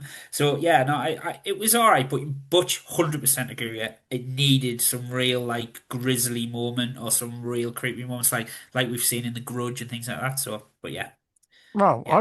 I beg to differ on that. I mean, seeing someone shagging a dead corpse is quite not gross. But I anyway, I had forgotten about that. regardless, It's gross, but regard. it wasn't scary. Okay, yeah, okay. I thought it was a real beautiful film. I mean, the cabin is the film itself where it's shot. Really, really lovely kind of like, you know, storytelling, with a really, really dark edge. Don't know who is the adjudicator of this kind of things. Like, do you have to stay there for 100 days? Who's counting the days? The wife. Well, maybe. I think they could have just got around that with having like a video set up somewhere, like in the tomb, just to say that it's recorded, so we have to. I didn't get the peril of I have to stay here. I have to. But, the characters were believable. He was a toxic male that was obviously controlling, and I just thought the acting was brilliant. I thought it was really, really good. But yeah, it needed something. I do agree with you somewhere. However, I did enjoy it, and it was nice to see a foreign language film. I think it was placed right in the billing as well. Yeah, it was a good film. Scores? It's an average 5 for me. Yeah, I enjoyed it a bit more, so I'm going to give it a 6. I'd probably go 6 as well on this one. Don't go in that house, bitch. All right, moving on. So this time we had a beautiful little treat in the middle, which we got to go and see The Descent in 4K restoration. All the cast and crew were there. Shauna McDonald, obviously we've had her on the pod before, and then obviously Neil Marshall was there as well presenting this. Really, really good to see. We're not going to go in depth for this movie. We've got a whole episode where we've chatted about it with I the think it's like episode 28 or something like that. yeah, early days. So please forgive me. Um, but yeah, it was great to see this in 4K up on the screen. The restoration is amazing. The colors pop. They've really did a good job of it. The sound is brilliant. It still stands up. The scares are brilliant. The jump scares are brilliant. The acting, we know, it's brilliant. It's just one of those, probably in my top 10 horror films of all time, to be honest. And it was such a joy to watch it. Afterwards, there was a great little book signing.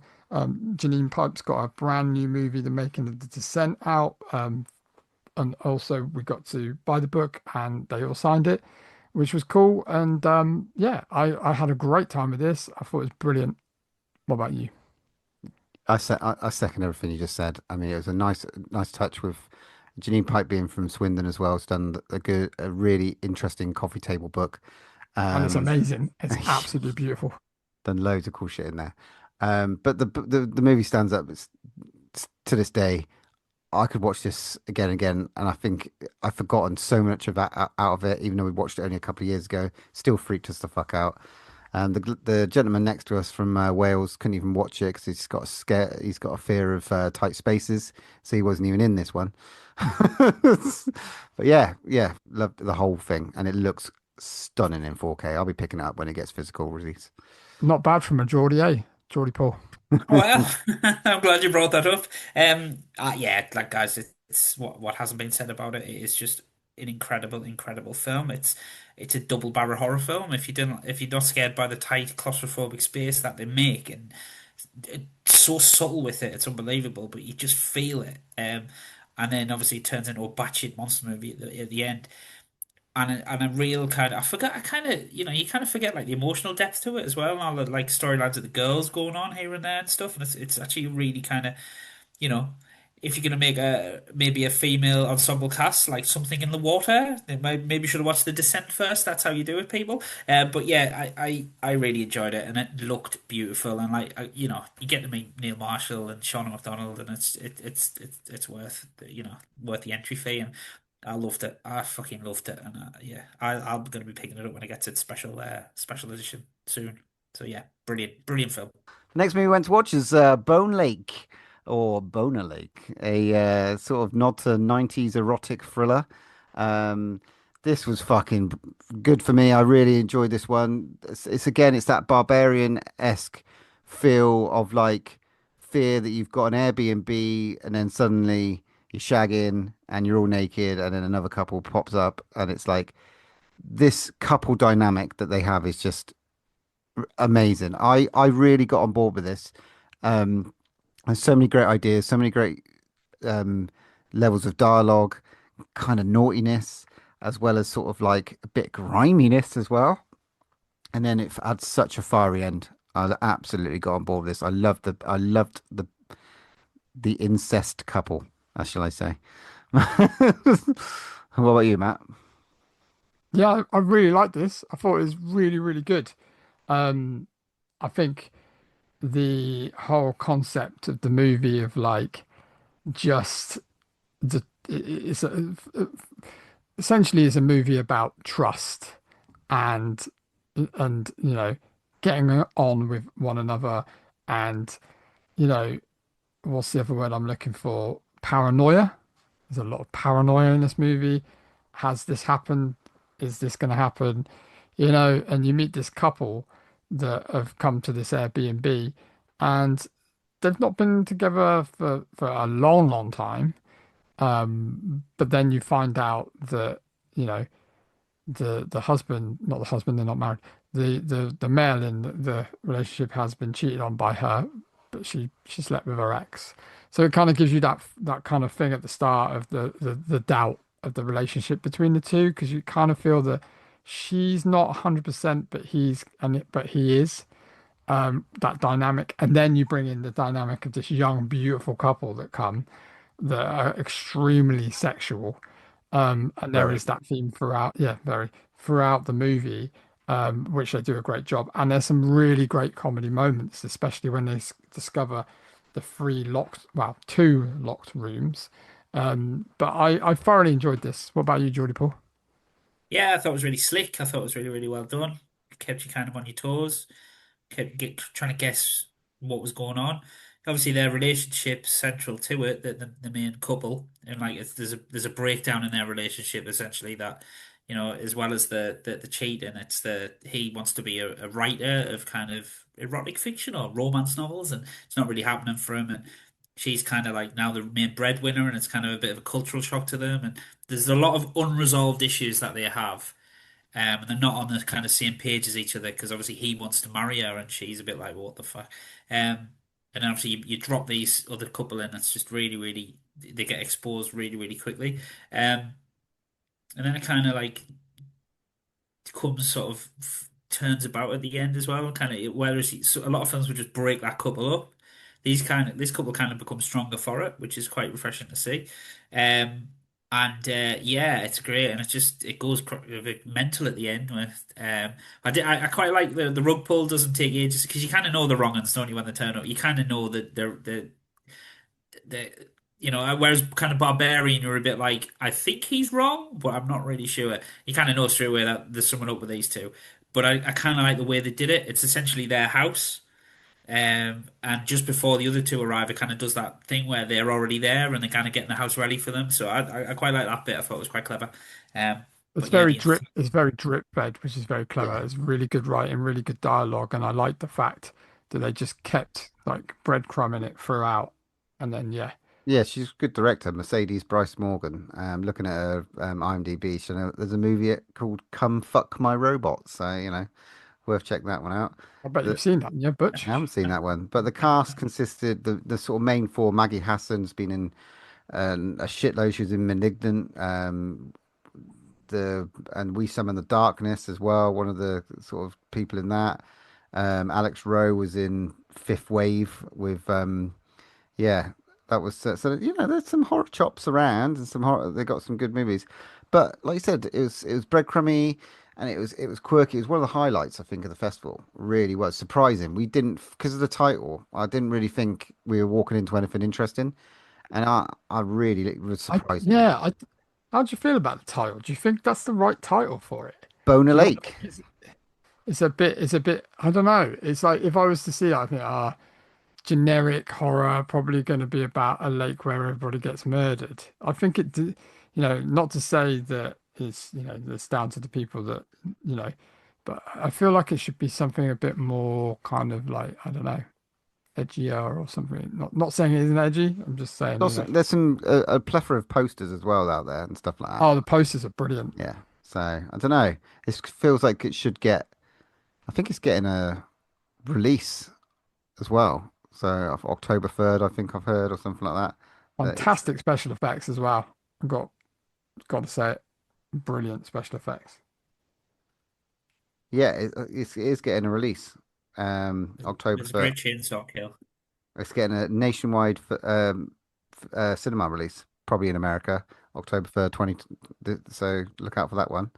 Right in Nice. terms of How the many Halloween season. films? How many films? Spoilers, by the way.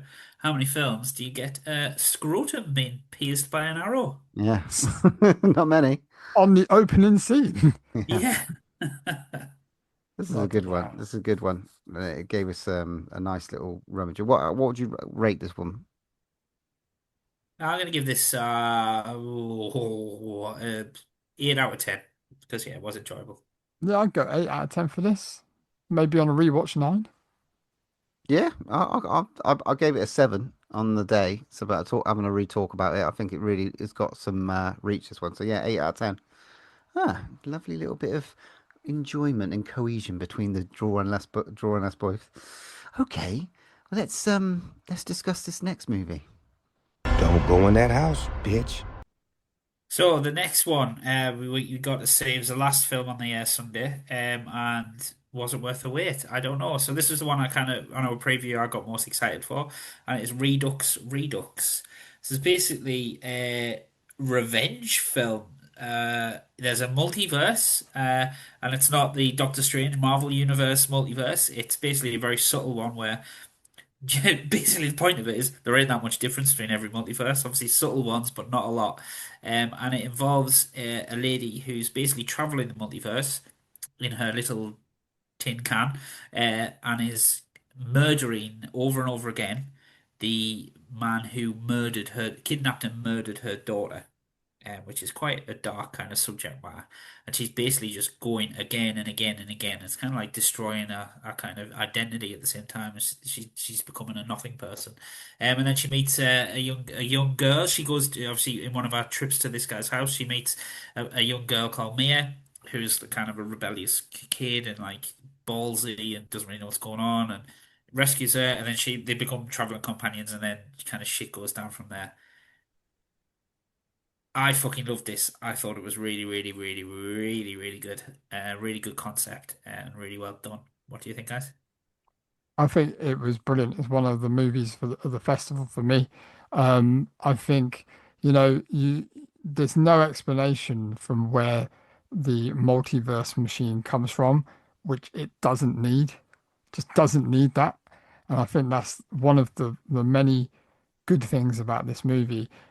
the fact of this mother is just desperate to find her daughter. That it's obviously it's not a time machine, it's a multiverse machine. So there's, numerous amounts of the same universe. So she's going back and she's trying to find a version of a universe where her daughter's still alive, and she ain't finding it.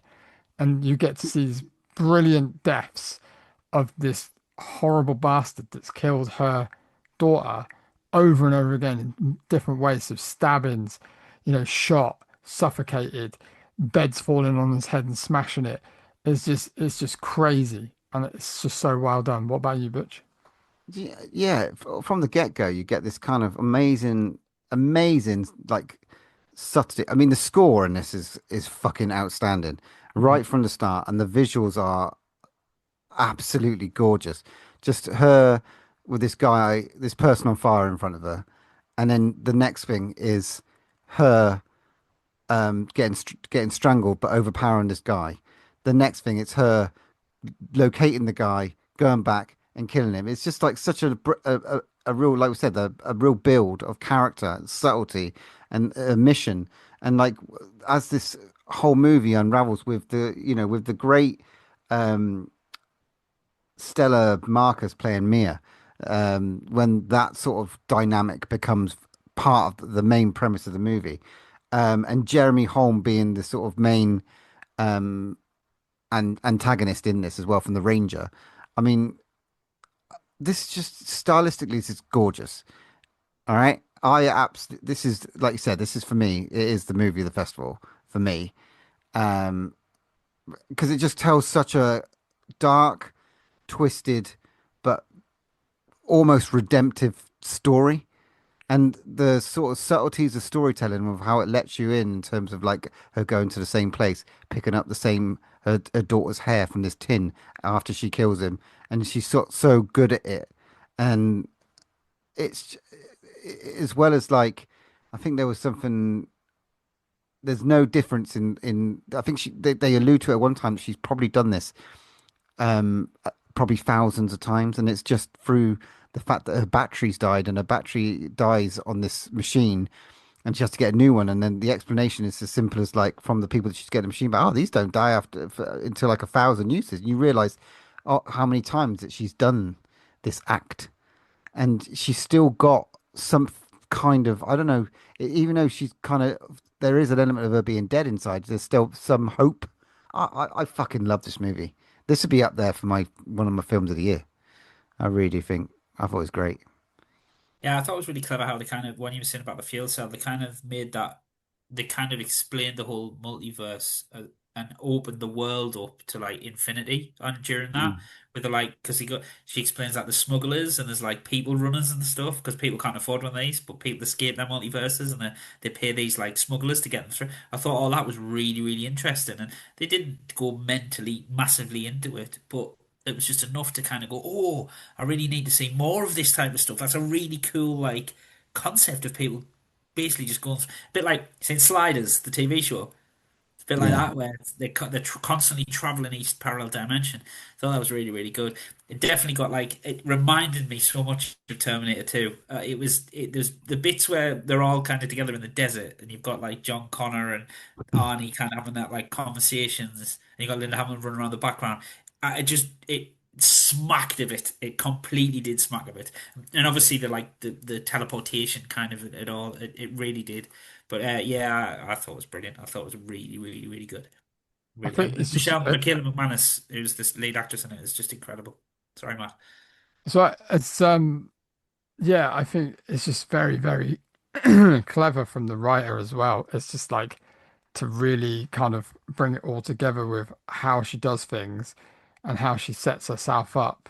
And, with having like just little things like having loads of keys to all different rental cars, Yeah. little just setting herself up so she don't get caught. And, she's thought of absolutely everything. And there are moments where she nearly gets caught because you think if she gets caught and put in jail, she's fucked. She ain't getting out. So it's just so cleverly written and so well acted and so well filmed, and the score, like Butch said, is brilliant. It all marries up to be such a really, really good, interesting film. When she's in peril, you feel like you're in peril. When she's sad, you feel sad. She when she spoilers when she finally finds a universe where her daughter's still alive. It's like you said, Butch, it's like redemption. It's just it takes you through so many different emotions, and it kind of feels it is a happy ending, kind of, and Yeah, and and I it's thoroughly enjoyed it. really interesting that the director is obviously directed by the McManus brothers. And obviously Michelle McManus, I don't know if she's like the wife of one of those He's his brothers as well. sister. Sister, is it? So that's a Yeah. family unit. Oh, we'll talk about families in a bit, won't we? Family units, different outcomes. Um, but yeah, absolutely gorgeous movie. And I really want everyone to just look out for this movie. And I will be trying to find it. I'd love to get it on physical release. Yeah, we'll see. This should, I'm really hoping that this gets fucking legs, man. It really needs to. In a world where we've had everything everywhere all at once and, Looper and all these sort of Terminator, it's just fucking it's good shit, man. Well done. What would you rate this one then? For me, it was a 9 out of 10. Yeah, I'm going to give it a 9 out of 10 as well. One time we can all agree again. 9 out of 10. Lovely job, guys. Lovely job. That was Sunday, end of Sunday, on to karaoke, and then a lovely hangover on Monday. So what did we start our day off with? Actually, someone started off slightly before us. So Yeah, I mean, I went off by myself to the tiniest screen in the world to see, because I was the only one that got the Discovery ticket, and I went to see a little film called Dooba Dooba. And I can't really talk about it because the guys, I can't really spoil it for the guys because I really want them to go and see it because I know they're gonna really, really like it. But the gist of it, it's found footage. Well, it's found footage. It's not really found footage. It's kind of camera footage essentially in a house, and it's to do with a daughter who has got major anxiety issues. There's a new babysitter coming in, and she uses a safe word, "dooba dooba," to kind of calm her down. But and Matt often talks about this. He always looks forward to a film that makes you kind of feel a bit dirty and a bit grimy and a bit sort of ugh. And it definitely did that. I thought it was very, very, very good. And I'm going to give it a 9 out of 10. Oh, it was one of the standouts for me at Frightfest.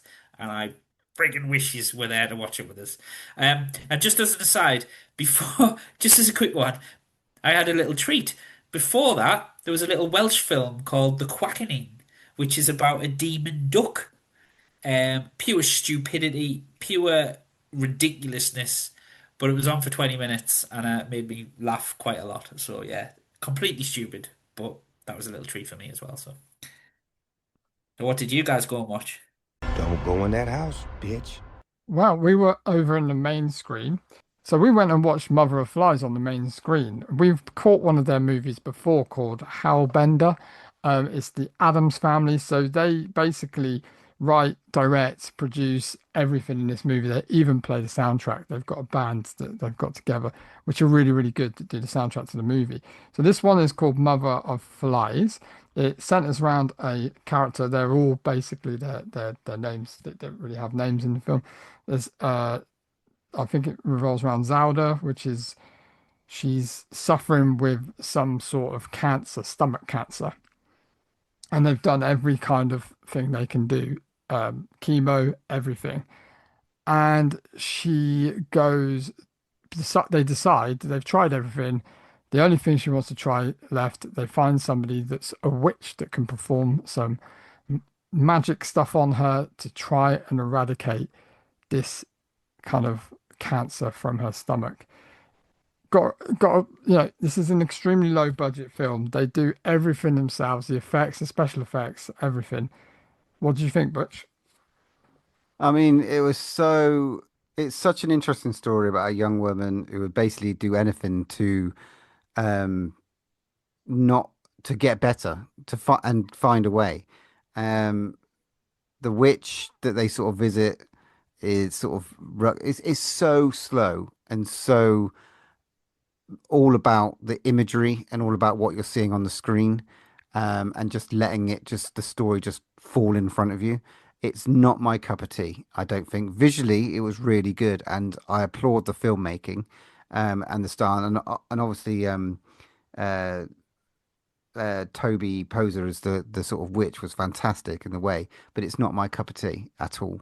But there's a really interesting story about doing anything to sort of overcome such a horrible disease. You just can't deny that there's a level of real beauty to the movie as well at the same time. But I claw my eyes out watching this I sort of think thing. the thing is, it's like I think there's a couple of things around this. I think I timing it at when it did. Obviously we're very tired. We're coming to the end of the festival. We were hungover as well, quite tired.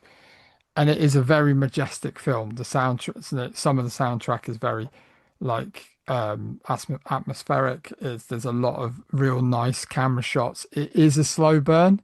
It is a slow burn. However, I think, artistically and how it's made is really good with what they've got. They shot it all in their back garden, which is a beautiful back garden to have.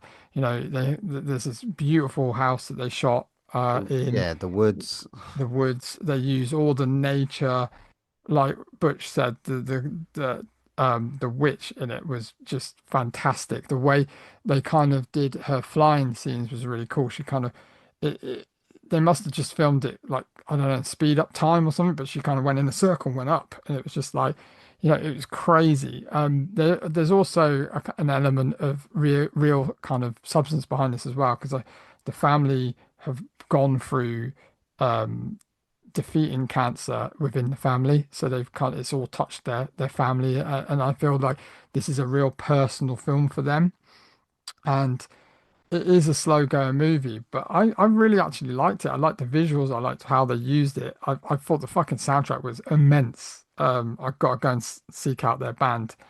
Um, but I think, hats off of them. Like a super low budget film, and it was done really, really well. I can't wait to see what they do next. I hope they do something bigger and they get more funding because they know what they're doing. They know their horror, and I'd love to see what's next. For Yeah, me, this one is probably about a 6 out of 10 for me. I would say I agree with that, and I wouldn't be surprised if we see this one pop up on Shudder either. Don't go in that house, bitch. The next movie we watched was Bamboo Revenge, a sort of French.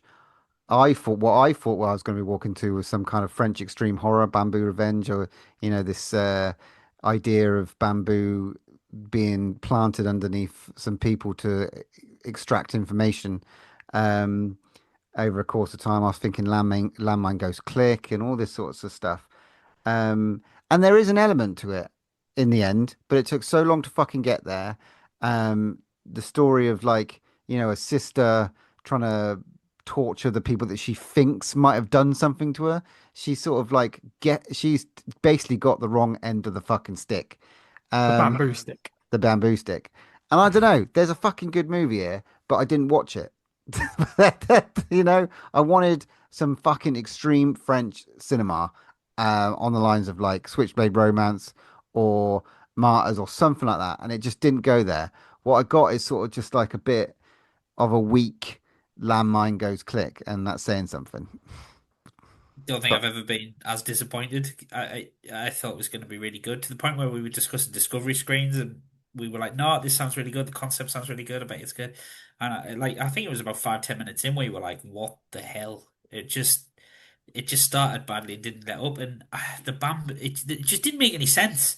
It didn't make any sense. The bamboo thing was daft. Like it just, what you're saying, it grows, but then all of a sudden it kills somebody straight away, like, and then doesn't kill the rest. It just didn't make any sense. And then the subplot around the daughter, and then there was a further subplot on top of that. And you were like, these guys were kind of the guys that were getting punished were kind of arseholes, but they would kind of not innocent mm, arseholes, but do they deserve to be impaled with bamboo? Probably not. Um, so it kind of made the protagonist of the film to be the real arsehole because she's like committed murders that she didn't really have to in the end, and it just. Yeah, it was just a bit crap, and I just don't think it was shot very well. It went from like really low budget to slightly low budget, but it just, yeah, nah. Blech. I personally think they've shot all of the bar sequence at the start at the end of the film. I think they ran out of budget because it talk about, low budget films doing things well. This didn't. I mean, the party scene, which was a bar, looked like they'd just gone and got some canopies and some paper cups and asked all their mates to come and dance in a tiny little bit, but it was about 20 people dancing and it just looked horrendous. It really did. Saying that, it did have a bit of a sickening, icky ending that was pretty gross, that went pretty, towed the line a little bit. Yeah, however, it was way too little too late. This film could have been shaved down. It could have had some really sick moments. It could have gone, extreme, but it didn't. And it was just slow. The payoff at the end wasn't worth it. Should be I'm called afraid. Bamboo Off-Screen Revenge, shouldn't it? Oh yeah, like all the kills were off screen. Yeah, which is like why? Must unless again it's budgets. I don't know. But for me, for this one, I'd probably I don't know 3 out of 10. One, one for me. I fucking did not get on board with this one. Or what's that? I wanted a grimy fucking French, yeah, extreme cinema. Didn't get it, and what I got, no I'll thanks. go two, just for the bamboo. A 1, 2, 3. One, two, three. And an Okay. attempt at a bit of a twist in the end. An attempt, that's probably what gets its points for. But two, yeah. Don't go in that house, bitch. Okay, so we come to the end of the festival for us. We unfortunately didn't stick around for influencers. It's a tad too late. We had to go home. However, we hopefully will see it because we know it's coming to Shudder. But we ended the festival on a film called The Rose.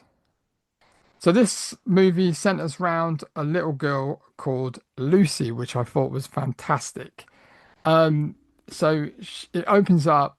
It's all out and shot in well, most of it is shot in a massive cornfield.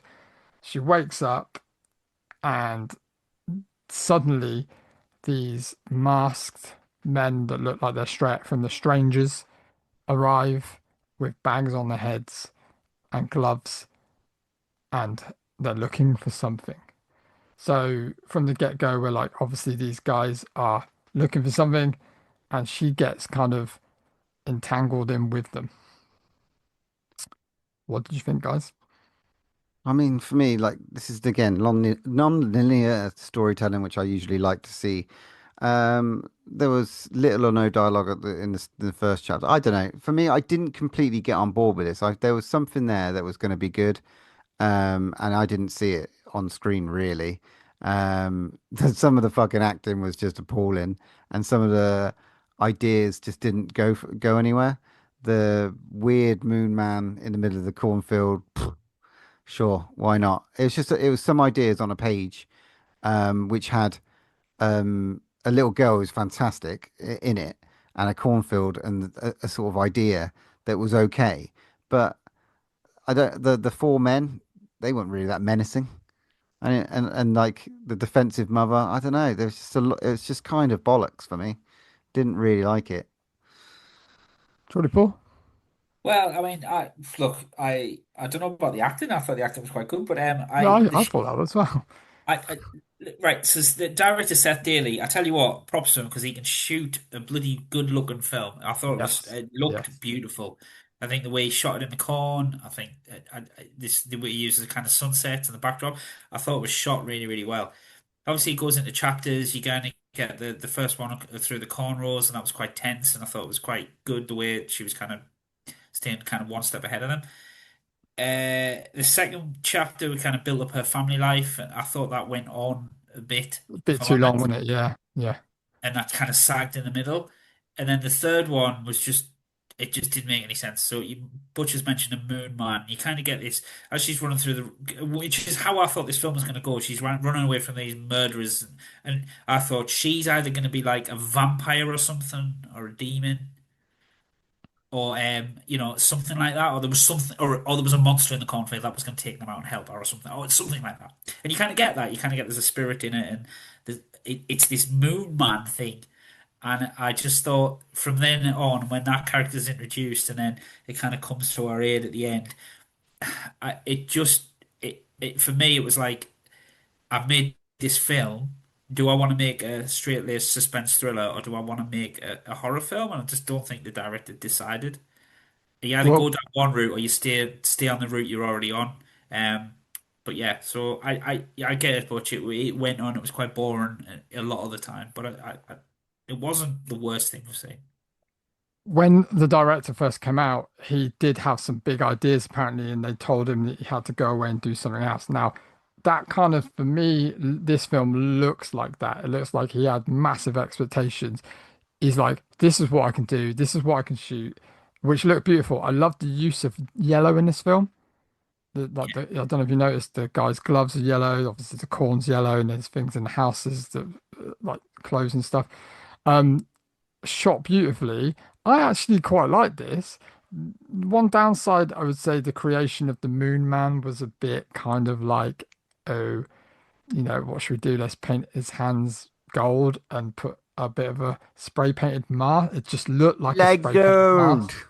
If they changed him and maybe incorporated him a bit more in the movie rather than putting so much a bit of a long start and a bit of a long middle, I think it would have been maybe a bit more interesting. However, I did really like the little girl. She was absolutely brilliant, and I loved the score and I loved the way it was shot. I don't think I hated it as much as you guys, but I actually thought it was all right. Well, if you like the score, there's a vinyl coming out, Yeah, limited score, edition apparently. so to 100. So there we go. But you're right, there's a movie here, but it's just what we've got was a bit all over the shop. I But think look again, out for maybe his next couple of yeah, movies. I think, well, there could be something there. yeah, defo. There we go. Scores on the doors then, my gentlemen. Average for me, 5 out of 10. I'm going to give it a 5 out of 10 as well. I think for me, I kind of give it a 7. I Oof. quite liked it. Wow. I don't know what it was. I just like there's something it does need shaving down. It was a little bit too long, but I kind of liked it. I kind of think I really liked it. There's a moon man racing to the stars. Yeah, very good. There we go. And it had a dog. It gave it an extra point because that dog was fucking awesome. Sorry. Useless. Just fucking fucked off. There we go. Frightfest 2025 in the bag. That's a lot. That's a lot of movies reviewed, and we've still got some to watch from Frightfest as well. The next couple of episodes, we've got a couple more screeners to watch, which so we'll be discussing some more in the next couple of episodes of Draw and Last Breath. But I had a fucking banger. I did enjoy myself a lot. So cheers, guys, for another great year. Thanks, Ian, Paul, Alan, Greg. Yeah, it was good. It was a really good festival. Again, had really good fun. Saw some great movies, saw some not so great movies, saw some excellent movies. But it's just great the atmosphere being there with you guys, getting to just have some laughs, meeting all the people that we did, all the regulars, like you said. It just is it's a special place where we always go and we always feel welcome and it's good fun and it's always great hanging with you two softies, really. Yeah, there's one more thing to look out for as well. We didn't get to bump into Stu Spark and Lindsay Crane. They were hanging around the podcast with their advertising their game Dead Reset. Well, say it's a game. It's like Bandersnatch. It's an interactive movie starring Lindsay Crane. So yeah, look out for that. There are definitely the t-shirts going out. That sounds like fun. An interactive movie. Yes, please. No, we saw the trailer. The trailer was mental. Awesome. Awesome. So yeah, it's really, really good. But yeah, there we go. Frightfest 2025. Just before we go as well, we did get a special treat and got to see the first 20 minutes of The Long Walk, which if the 22 first minutes. 22 minutes, sorry. Yeah. And if I stress, this is going to be fucking phenomenal. If the first 22 minutes are anything to go by, the film is going to be amazing. So when that hits the cinema, go and see it. I totally agree. I'm so can't wait for that. September 12th, I do believe, or something like that. Yeah. So, yeah, we'll be doing that on a future episode. Bang in. Okay, episode 188, Frightfest 2025. Done. Thank you so much for everyone for listening. Hope you enjoyed the episode. Let us know your thoughts. Hopefully, lots of people who listen to it from the Frightfest. Let us know the ones Welcome if you're new. if you agree. And, the beautiful thing about the festival is that it's the people, it's our opinion. It's not it's what you like, and there's something for everyone, which is fantastic. So next episode 189, we'll be oh my god, we'll be going to the cinema to watch Conjuring Last Rite, as well as what Paul picked from movie The Vault, which was Deadly Manor, I do believe. Is that right? Deadly Mansion, Deadly Manor, Deadly Manor, Deadly or Manor. Savage Lust, as it came out in America Amazing. back in the Okay. 80s. Well, in that case, there's only one more thing to say. When there's no more room in hell, here's another podcast. I am the devil, and I am here to do the devil's work. You can follow us on Twitter at DrawOneLast, Instagram at DrawOneLastBreath, or pop us an email at DrawOneLastBreathPod@hotmail.com.